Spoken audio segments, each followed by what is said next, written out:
right there. Deborah Harkness. Oh, just here. Here? Sit. Yep. Okay. Hi there. Hi there. Hi. Yes. Say, if you could just tell us who you all are, so we know. Yeah, absolutely. I'm Ginger Weissman. No, sorry. Go. Oh.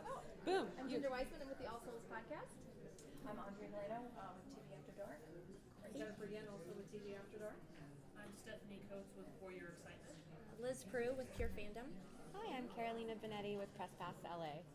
Wonderful. Thank you guys for coming along. Yeah, thank you for such a lovely panel. Did it spark your interest a little Gosh, I want more. We want the U.S. premiere date. bit? Look, we gave you the I broadcaster. I know. You guys. We're just, With the whole thing, right? Yes. How exciting was that to go on with AMC and Sundance Now? Yeah. For me, what is huge is that I'm getting it too, because as an actor in something as big as this, and I mean, as you were saying earlier, if it was made into a film, you'd never have the time to create all these worlds, and that's a great thing that's happened with television. And it was a wonderful thing to be part of that with Thrones, that you could be part of a story that could grow over years. Is that you often, as an actor, you just look after your bit of the story. Obviously, that's my job. But to be here today is to feel the whole thing and to feel the energy and the passion that it starts to bring up, and that it's relating to people in a room. And there's a lot of people in the room. I wasn't expecting that because it's a new show. I mean, I knew that the book had followers, but boy, there's a lot of people there. And I've got a real energy surge from this. Good. Yeah. So I always say is that hopefully you're just sort of, for the cast and the crew, I said, you guys don't understand. There's a lot of people out there who are already in love with this, and who are ready for this. And it was so exciting to get the news about Sundance and being part of the Sundance family. I think Sundance has stood for so long for a kind of independent vision and a commitment to telling stories that nobody else is telling. And I feel like it's the perfect home for this project, and that it will, because we really did not fall into a lot of genre tropes. We were kind of, fighting against that, the fangs, the pale makeup, the whatever, to make it.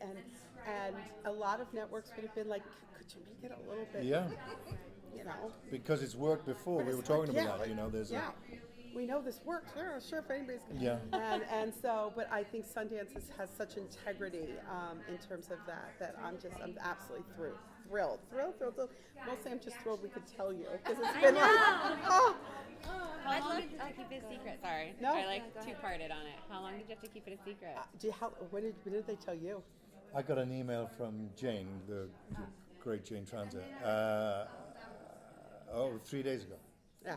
Okay. Yeah. So I've known a little longer than that, but I think it's the kind of thing where there was considerable interest, and what Sundance, the place that Sundance wants to give it, and the kind of prominence it wants to give it, and the way it is comfortable with the direction the show's going, was just made it all fit into place. And then there's just lots of days where lawyers talk to each other, and so and you're just thinking, has anybody told them when Comic-Con is?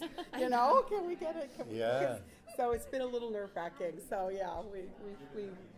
I'm a little longer than that, but not much. And I'd love to ask about your character, because as you've played a villain before, like on Game of Thrones, what sets Peter apart from previous villains you've played, and what do you like most about playing this? Well, he's his own character, and it's from the writing of Deb, and then being able to allowed to work in it and to bring forth is something that I want, whatever I'm allowed to, and then you collaborate. That's so I'm not really worried about Peter like that. But what I would say is that there was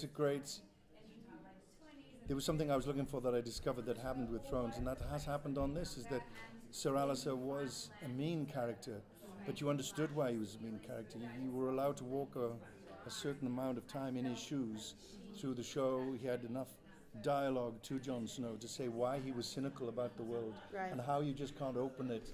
It's not human nature to expect empathy, to expect a sense of a sense of good prevailing. It's not in. It's because survival is a stronger force, and that means it will be more live and let die. So I never saw him. Maybe at the beginning I was worried that he could be just like he's on repeat. He just hates Jon Snow for no apparent reason. But they began to write better and better for me, I felt, and that was a gift.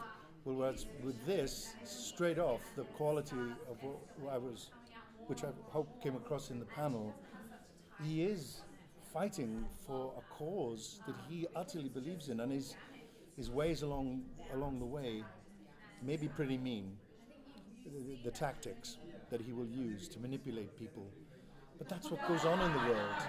And because he's got a clear goal, and that may, that's a populist. If you think about this thing about populism, it's often what unites people through a negative, and he's guilty of that. He is trying to unite his species against the vampires for, as he sees it, the oppression, because they've lived 1,500 years. They go on and, all day about it. That he is trying to unite people to fight that, to put it back, and that is a raison d'être. And he realizes that his life is, he's a man of a certain age.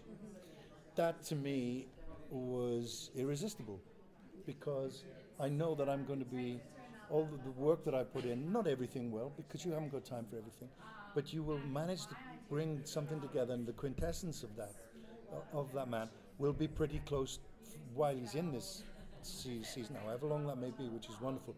He will be pretty close to the action, and so as an actor you don't feel marginalized. And then you just go, I'm in. That's there's enough things ticked now that I'm just thrilled to be part of this. I think one of the things that it was amazing on that in the trailer, the shot from the trailer, you could just see when he heard Diana Bishop's name, the look in his eye. Yeah, exactly. Chills. And the score was great too. Oh my goodness! But just like that whole personal history of. Yeah. For those who know the book, there's a huge. You could just see you could see that that name triggered something in him. Yeah. That made you suddenly want to know why he was the way he was. Exactly. And that's what again. Sometimes the most interesting people that you meet in life are not the ones that you immediately warm to and think, I like you. Yeah, It's the ones who have those layers that you want to get to know. So yeah, no cartoonish villain for sure. No. Speaking of no cartoonish villain,